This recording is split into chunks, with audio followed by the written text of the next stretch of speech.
检修一台西门子的洗烘一体滚筒洗衣机，这个冷凝式的，这个是在去年5月份的时候更换过减震，之前是脱水不能上高速，更换过减震，然后现在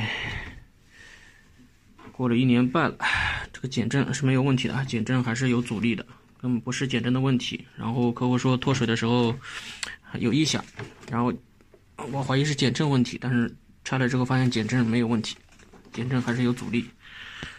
那么把减震再装上去，我再放衣服进去试机。好了，现在把洗衣机里面放上4件套，然后让它进水打湿之后，我们调单独脱水，调单独脱水，然后点启动。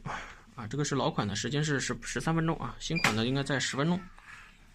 因为待会儿的话就要去修另外一台，能脱水，能排水，但是不转，洗的时候也是能进水不转。等会儿去修啊，先把这台搞定，看看到底是哪里的问题。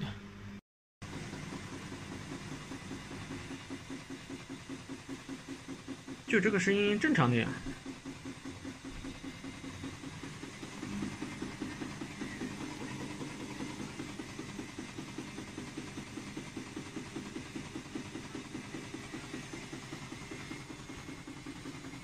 现在里面是两个被套，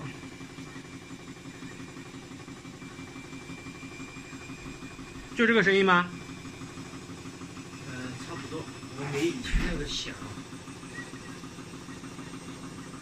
这个是正常的声音啊。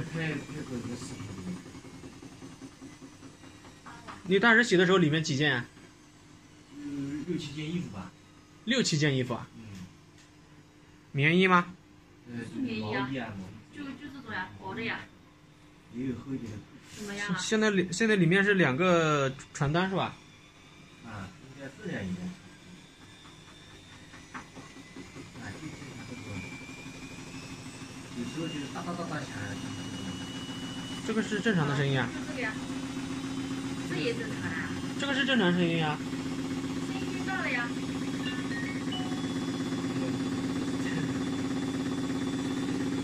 我们是按照就是新的时候怎么样？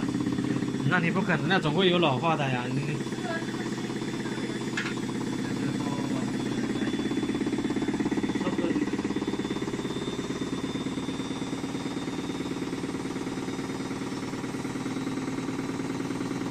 你减震坏了的话，根本就脱不了水的，它就会一直慢悠悠的转的，转不起来，根本就没法转快速的。